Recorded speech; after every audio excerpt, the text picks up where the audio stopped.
Canada is getting crushed from all angles. This has now just happened. China announced a 100% tariff on Canadian agriculture. I'll go over which items they just imposed it for, as well as 25% on other items, agriculture as well. We are still facing the 25% tariff that could kick in on April 2nd. And let's not forget about that wonderful carbon tax hike on April 1st. Yeah, our economy is going to get hit from every single direction. Here are the items right here, there, and 25% on seafood and pork. You might be asking yourself, why is China all of a sudden imposing a tariff on Canada? And this is a significant tariff. And yeah, it's not 100% our Liberal government's fault. They are partially responsible because they did move forwards with retaliatory tariffs against China on behalf of the United States. Who remembers this?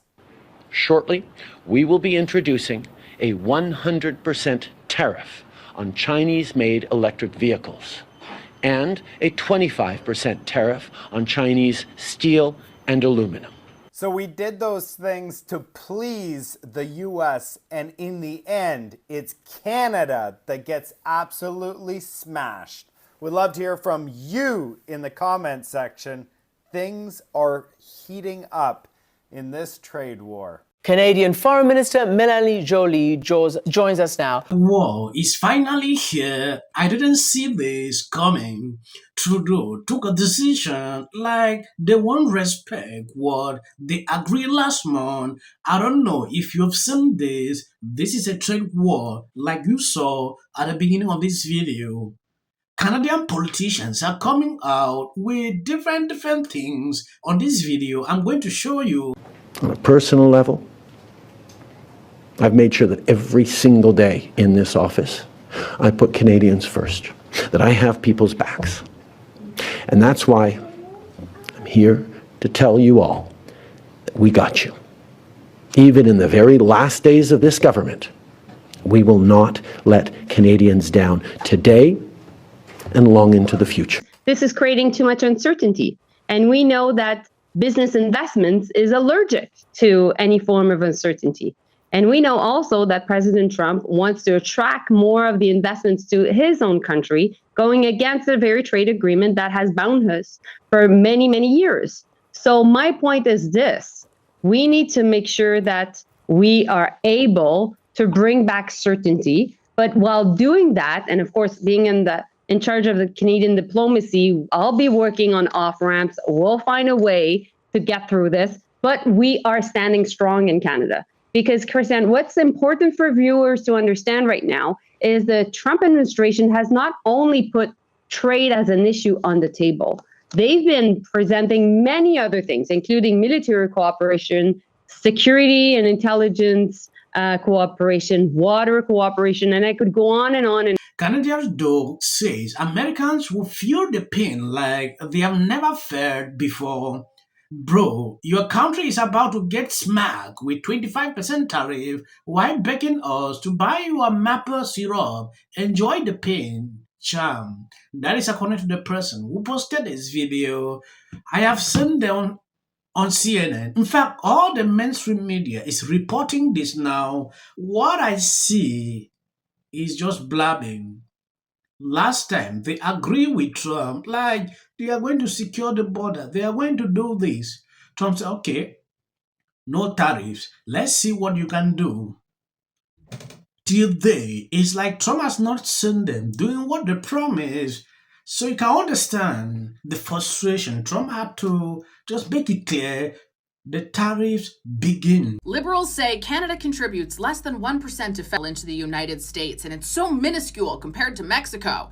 as if that's supposed to be some sort of a flex. But let's break down how insane that actually is. Sure, less than 1% doesn't sound like a lot. It sounds very minuscule, which is exactly why they are wording it like that. But let's put it into some context, okay? You want to just do the math on what 43 pounds of the product could equal in terms of lethal doses. It's around 9 million people, give or take. So could you imagine how different the story would be if the media told it with the context saying, yeah, well, Canada, it only attributes for, what could possibly lethally dose 9 million Americans. Trump's totally overreacting. Where is one of the top places that comes from? China.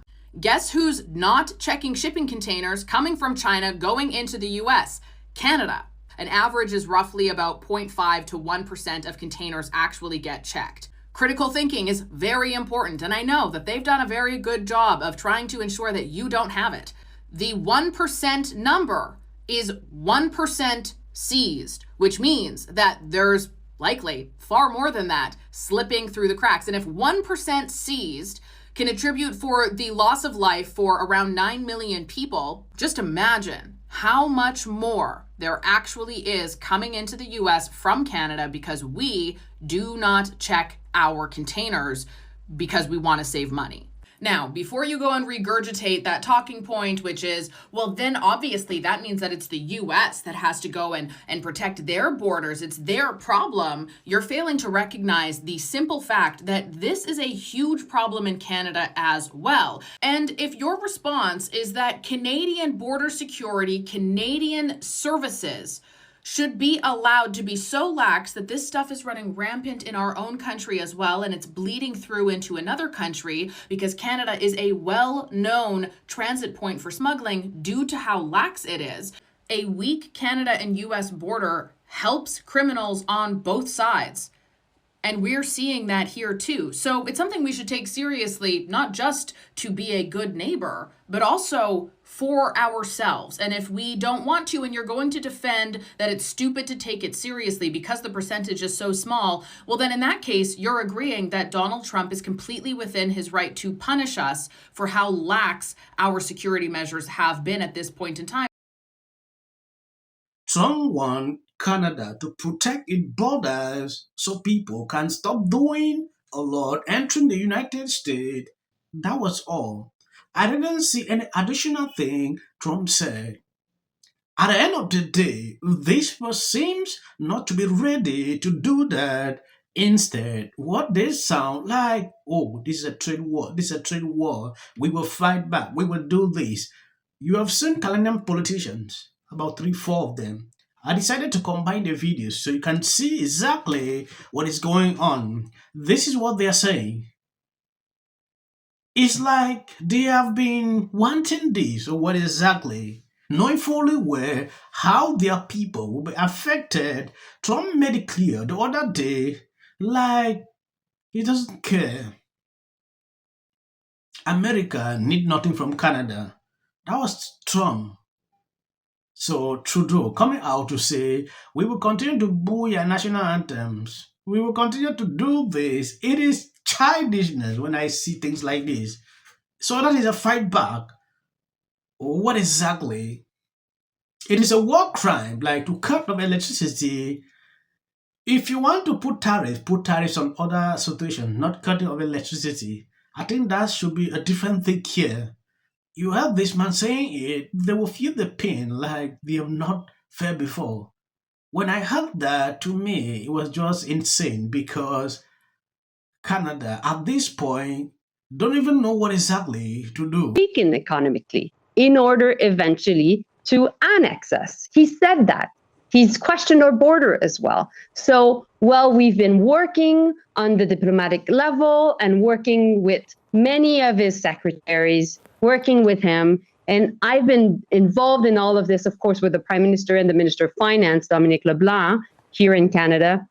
It was important for Canadians and the world to know what is exactly happening. I'm on a hot mic or whatever saying to people, this is real, this threat to annex Canada and make it a 51st state. I mean, most people thought that was just a joke. It's a negotiating ploy. It's whatever it is. It's Trump being Trump. They need some kind of an actual action beyond just whining outside of a federal building. And Thank you guys for always being there, sharing out my videos. God bless you abundantly. I don't want to make the videos long. As of clips behind here, this is just for the YouTube algorithm. They disturb a lot on this channel. Reason sometimes I don't even know why they continue to disturb the channel. Right. You're all in. All in. So I feel like we at war right now with the Democrats. I know. Why go after them, too? Go after the Republicans. Because they don't know how to fight and beat. The Democrats are not meeting the moment. If people vote for the... As long as we wrap before the new season of South. Watch this moment, or of course, When we talk about Go Dan. What's up, my brother? It's all because of Trump. It is insane. Real enemies. Like, I think they actually want to kill me. on social media for admitting that, but so be it. And the fact is that it doesn't matter whether Vice President Vance planned it or just took the opportunity to bait Zelensky. Zelensky took the bait, okay? And what happened at the White House today. Today, Donald Trump irreparably destroyed an American ally that will reverberate all around the world and stain America's Ever seen, certainly on television. It was a truly historic moment, not in the good way. One that I fear realigned the world order, upending the only foreign policy consensus that most living Americans and Europeans have ever known. A complete and utter mess.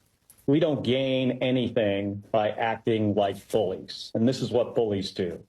I think there's no question that this was a setup. You heard Donald Trump say at the end of that clip you played, this is great television. To issue an apology tonight? Absolutely. All right, so, but what else is going on? For sure to say that it is one of the most astonishing moments that we have ever seen happen.